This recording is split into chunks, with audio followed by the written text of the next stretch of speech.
Welcome to Joy in the Breakthrough, a podcast where we'll be talking to a wide range of leaders from different generations and backgrounds, leaders who have found power in being broken open. I'm Connie Lindsey. And I'm Valencia. We are your hosts, and we believe that our challenges can lead to breakthroughs, and we want to share those insights with you. We hope these stories will inspire you to explore the I'm possible in you. Thank you so much, Joy in the Breakthrough listeners, for our next episode. We're excited about season 2 kicking off, and we have a very special guest, one of our first guests of the season. Connie and Dr. Jean have been well acquainted and friends, and I'm so excited to see what we're going to learn about you, Dr. Jean, today. Well, it is so great to be here with you, and I'm so excited to talk with both of you. Perfect. Well, I'm going to take a couple seconds to introduce Dr. Jean and let people know about your amazing background. As Anna said, I've had the privilege of knowing you, and I'm calling you my sister friend for a long time. And I received that. For sure. So Dr. Jean Porter King is an author, consultant, pastor, and leadership coach specializing in women's leadership. A trusted teacher and guide who has taught leadership at both the undergrad and seminary levels and through corporate development programs. Dr. Jean is the founder and president of the Transporter Group, Inc., a consulting company based in Greater Chicago. She is passionate about developing existing and emerging leaders. Her goal is to encourage and empower more women to lead well. Yes. Welcome, Dr. Jean. It is so good to be here. Thank you. We're happy you took some time on your busy schedule. I think we're all going to be able to call you sister friends, hopefully, after this. Yes. Because this podcast was really born out of hearing people's stories. And when you hear people's stories and learn how they've gone through breakthroughs to breakthrough to joy and to lead authentically to themselves, especially as women of color, I know that that's really what our listeners gain from is insights and tips and strategies. So I know we're going to get to all that. But first, I have to ask you how you became this confident woman in leading well. So, Dr. Jean, who are you, and how have you, come to define yourself? Tell us about that process. Definitely. Thank you so much for that question. I define myself as a child of God who is called, equipped, and empowered to lead and serve in ministry and in the marketplace. I've always had these dual roles, and recognize that was part of my vocation when you look at vocation broadly as a calling. And when you ask about how did I come to this sense, it was a journey. Where I grew up, a lot of identity could be imposed upon me and others. And very early on, I did what I was asked to do, went into engineering because I was good at math, gravitated into the corporate organizational development consulting. That was like, eureka, I found this place, right? And loved it. And at a very young age, ended up, in very significant roles in corporate America, corporate staff, and at one point reporting directly to a president of a division. So I was just doing it from the outside. And at the same time, staying very active in ministry at my local church, as well as our statewide organization, and again, in leadership in that. And at some point, from the outside, it was very significant, and people could see the success. But I was beginning to feel something inside. And I remember, do you remember the song by Ron Winans and Friends, Abundant Life? Yes. That song Tell us a lyric so that people can be grounded in. The song, the refrain continues to go to me. He gave me abundant life. He gave me abundant life. I trade in my sorrows, and he gave me abundant life. And it's based on the promise of Jesus that said, I came that you might have life, and that more abundantly. And I I traveled, to this day, I've always traveled as a consultant. I traveled for a living. I'd go into significant cities, come back, go straight to church. And one day I was at home listening to that. And on the floor of my apartment, I remember saying, Lord, I'm not experiencing the abundant life. From the outside, I was experiencing a prosperous, significant life, especially as a late 20s, early 30-year-old. I was just going to ask you how old you were when you had this epiphany. We're talking late 20s, early 30s. And I said, wow, I'm not experiencing that abundant life. And part of it was I wasn't experiencing the joy. And I know you talk a lot about joy versus happiness. And so the rumblings began to happen. I continued on. And at this point, I'd gotten a major promotion in my professional role, and that's where I reported to a division president, and I was leading all of the organizational development activities for our division. And you all know it as Mead School and Office Supply. So, we have our notebooks. Oh, yes. So long story short, one day I found myself in my office. I had traveled in from somewhere. I was in town for a day or so, and I started crying in my office. And just broke down, just weeping, couldn't stop. And I called my aunt, who's a minister. And the aunties and mothers in our tradition, she prayed with me, we talked about it, and I pulled it together to get through the workday, but I took a week or whatever amount of time off. And I ended up going to my brother's house. He was in Downingtown, Pennsylvania at the time. And he and his family just kind of, loved on me. But I literally had one of those times that I just had to, what's going on? And let's figure this out. And it was shortly after that I felt that it was time for me, and had always wanted to go and do my doctorate. And it was time for me to leave the corporate space and go do this doctorate. But the breakthrough was that I needed to live my life the way I really was beginning to feel called. I had like two paths I was on, the corporate path and the church path. And the corporation actually wanted me to stay and said, well, we'll pay for you to get a doctorate, but it would have been in business. And I went out there, I got it in communication and culture. I wanted to know more about leadership. And what began to evolve out of this breakthrough was what Parker Palmer called this hidden wholeness. Yes. I had, and I didn't know that language at the time. We learned it once I got to seminary. I felt that I needed to be more integrated. I was living two selves, two lives. That divided life. That divided life is what he calls it. He calls it a divided life. Yeah. And I wasn't hypocritical. People at the work knew I was a woman of faith, and I was, highly professional, and same with church. But it was a divided life, and that breakthrough for me said, "Now I'm one person who serves in multiple arenas." And that was a major empowering season for me. And what you've talked about, you've described, we talk about intersectionality. Yeah. That a woman of faith, a business person, all of those things. As you're going through that, when we interview and talk to people, and thank you for sharing that amazing breakthrough, in the points in your life where you knew you wanted to make those changes, and we'll get some tips and techniques at the end, but I often say to people, what is that knowing? Because we all want to be really, mystical and say there's an inner knowing.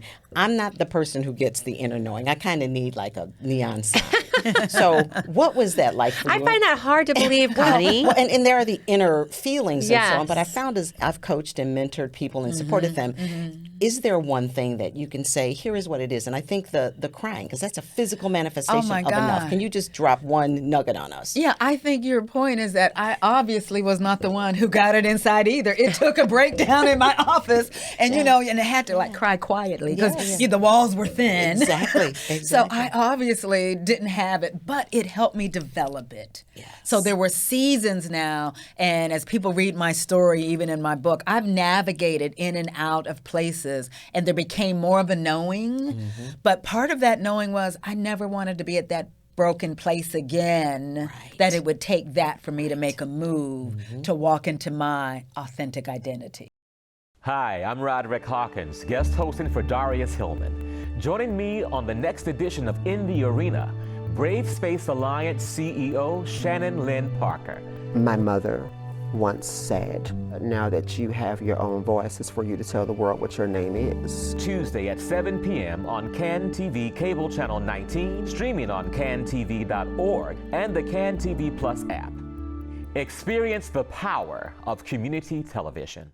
Well, I love that you said the rumbling. You felt the rumblings because oftentimes I think as women, especially women of color, we get these like corporate roles or big leadership roles, and we think it's, for me at least speaking, I think, oh, it's such a great opportunity. I'm too afraid to walk away from the money or the power or the prestige. So you ignore the rumblings. Exactly. And you just think, okay, I'm just going to shove that to the side until they outpour out of you to actually make a shift. Right. And we, as women of color, that's exactly why we stay. And we also feel that we carry the weight of other women of color Just gonna say upon that. our shoulders. We do, because you become the first The or first. whatever, and that And your families, or the too. only, Definitely in our and families. exactly, and the You don't only. want to disappoint them and all the sacrifices your parents might have made or your siblings might have made for you to be here. Right. And it's almost too, for me, it's like, am I being ungrateful because, or am I being selfish for maybe feeling a certain way of this doesn't feel right, or I'm not in alignment with my purpose or my why, which we talked about the last episode. And so to our viewers, how do you overcome that? How do we overcome that kind of feelings that we might get, or try to ignore the rumblings? Yeah, I think what I learned and what I now coach women on is what, we've been talking about this notion of a holistic leadership. Because I do leadership development, there are all kinds of models and theories out there, from situational leadership, transformational leadership, you name it. But one thing that I think speaks to us as women of color is really helping people recognize a holistic approach to leadership. We are not one thing. We are integrated, need to be whole. And so too often the leadership models that are out there that have been developed by primarily white men, and I study this in my doctoral work. yes. And So the research there is to back it up. there's research there to back it up. Exactly. And the reality is we take on the competencies. Sometimes we've even taken on the styles and approaches, and we ignore that we're whole beings. And part of the beauty of what we bring to the table is we're body, soul, and spirit. Our emotions inform who we are and what we do. And I tell people they want to make women's emotions pejorative. Men have emotions, and when I first cut my teeth in the very first job out of college, I was the like a project manager for a major program we were implementing. I was a logistics engineer, and I was working with all the internal clients. They were all white men. Here I am, this 24, 25-year-old black woman, and they get in these meetings and they would just yell over each other. We need this in this system, and our client system needs that. And I sat there at first like, oh my God, I feel like I'm in the Twilight Zone. And then something just came up out of me, because I was raised by a father that my first job was in a manufacturing plant, that we had to yell over the machinery all the time.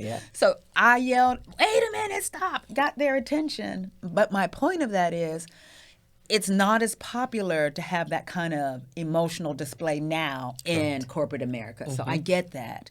But even then, their emotions were not deemed pejorative. For sure. Ours would have Yes. been and still are. Or the We would label be of the hysterical. angry black woman, There you go. or the Yes. hot-headed Latina woman, Yes. all of those tropes that come with that, Exactly. and how we had to navigate and learn to navigate through that as well. I totally agree with you. Yes. And it's even now the research, and you do a lot of research, it's this whole notion of soft skills. Yes. I say there's no such thing as a soft skill, and that's what you're talking about. Being able to listen Yes. and to care about the people that we lead Yes. is critically important. Retention of highly skilled workers or any partner or person on a team, it's how they're treated. they're A treated. friend of mine used to say, love goes where it's invited, but stays where it's treated best. Yes. Right. And that's also part of holistic leadership. Yes. So it's us as whole beings, body, soul, and spirit, what we bring to the table. But it's also the environment and the system we work in, that there's a wholeness to that. And That's why I want to. Oh, go ahead. and Go how ahead. I respect and love and care on people. We used to not even use that word. Of course not. Of course not. Care.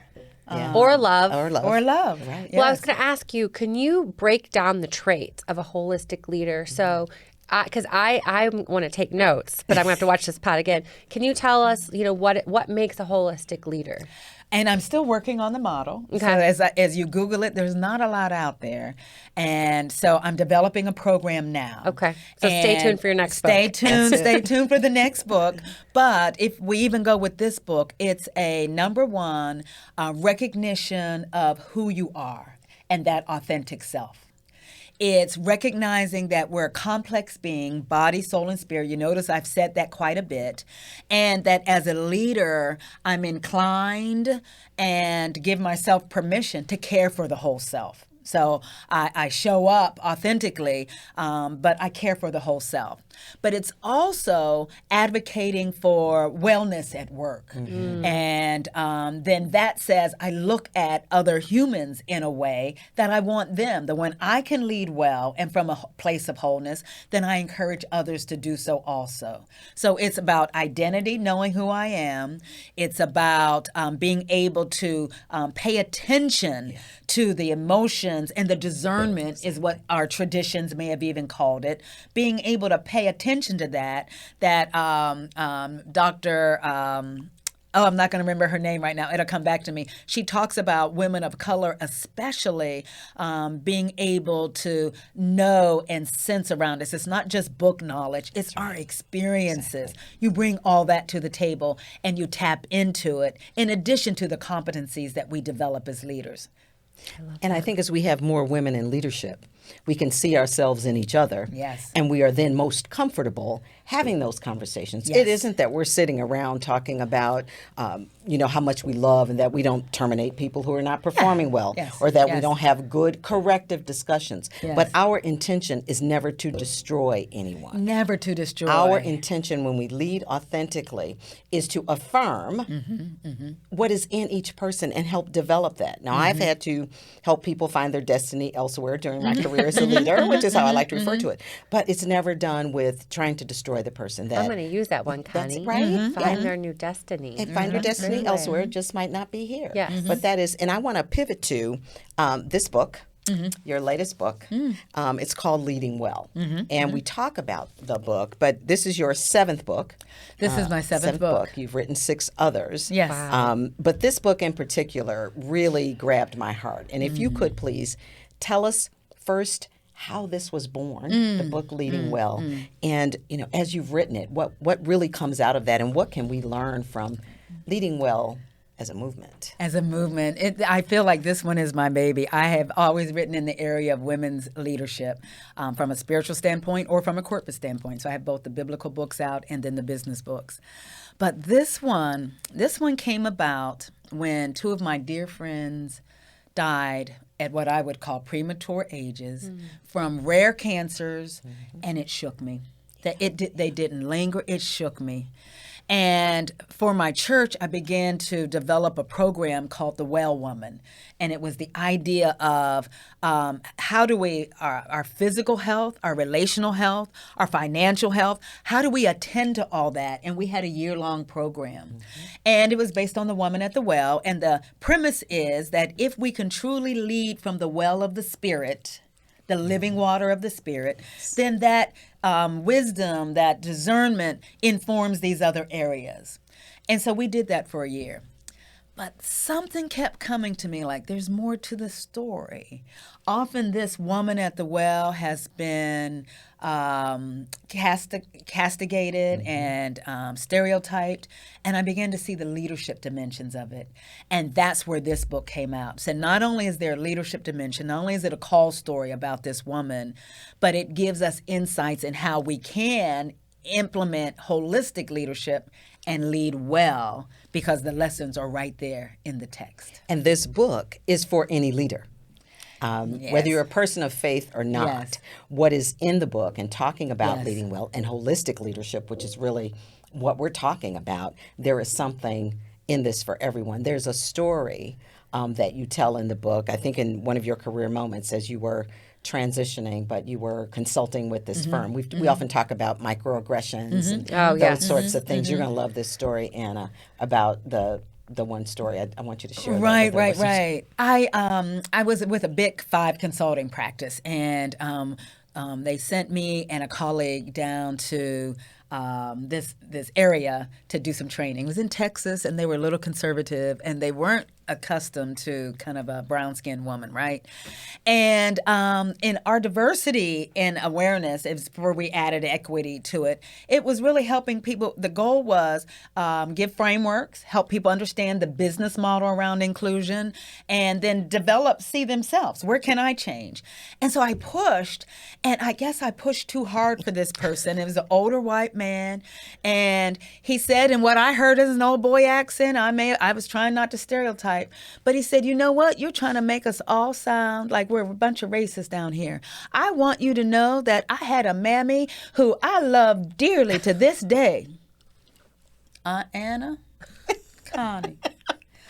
I don't even know what I said after that. Yeah. But I remember it being so starkly, if you know the history of the mammy figure, and for him not to know that, we were in direct tension around what this mammy meant. And we got through the training, my colleague and I, but it was about a week later, I got a call from the lead client person. And she opened up nicely, and I'm sure she was doing some coaching, but she wanted to give me feedback on how the client. And we had a conversation, and I told her, I gave her my perspective of what happened and how I felt about the mammy figure. And I'm sure she said, but can you imagine how he felt? And can you imagine this? I'm sure.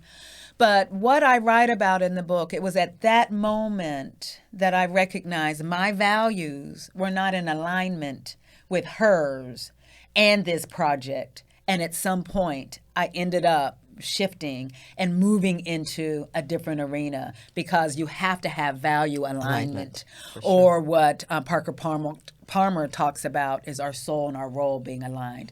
And that was not going to work for diversity, equity, and inclusion, and we don't get to honor my own diversity. So that wasn't going to work. Oh, I love how you wrote that, because I think that that's something that even, my generation and younger generations struggle with, is how do we know if we are in alignment? How do we know if that's the right move? We could talk all day. I know. But we've got to turn it over. Before we go, we'd love to talk about our tips and techniques section. We'd love to hear. Just drop us with one great gem that we could talk and take away with to our And if listeners. you can add how you define joy in there, that would be Okay. Yes. Awesome. What's going on, Chicago? I'm Darius Caffey, and I invite you to join me for a new episode of The Table on Air with our very special guest, diversity, equity, and inclusion practitioner, Donald Gilliam. It doesn't just take one person. I said that everybody can win. That's the whole purpose of what we want to do. Join the conversation with us on Tuesday, October 3rd at 7:30 p.m. on CAN TV Cable, Channel 19, streaming on cantv.org, and available on the CAN TV Plus app. Experience the power in community television. So first of all, and when your listeners get the book, that very first tip that I say is you get the opportunity when you come to recognize maybe my values aren't aligned, or I'm feeling something, or I need to make a move, it's time for a change. And I give 4 or 5 ways that you can recognize that you might need a change. And so, we'll let them read that. But the first tip is you get the opportunity to reimagine your leadership. Do some visioning. What could my life be like if I truly led from the well, or if my values were aligned with this place? What could it be? And if I didn't feel the pressure to live up to other people's expectations of what a woman of color is supposed to be. If I could truly lead from that place. So that's the first tip, is take some time for yourself to explore what is and is not working. Where am I? Yes. And so often we're so busy doing the work, we don't take time for ourselves. Right. And my first tip, I've been a career consultant, and one time I heard the Spirit say, you've got to start treating yourself like one of your clients. And I started booking time on my calendar for my own development, for developing new processes and programs as I was moving from just consulting into consulting and coaching.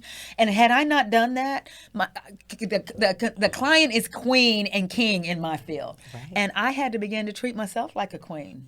I love that. Absolutely. Well, we're going to wrap up our here with Connie at Say Less. Connie always gives us one great also gem, that word that we need to hear today. First of all, thank you, Dr. Jean, for being with us. It's just a privilege. Every time I talk to you, I learn something new. And living well and being well. And we want everybody to become a part of our Leading Well movement. But as we're talking about leadership today, I thought about the following, that good leaders create ecosystems, not egosystems. An ecosystem is an intricate, intertwined system of being and can be a living thing. So these ecosystems, we nurture people as leaders, that ecosystem. An ecosystem, and there's an acronym that says that's edging God out. But ego, at any rate, we don't want to be leaders that lead with ego, but we want to be an ecosystem, consistently nourishing the growth of others and allowing and encouraging them to lead and live well. That is a wrap for us. Thank you, Dr. Jean, for joining us. Thank you for being here at Join the Breakthrough. We'll see you on our next episodes in season 2. Bye.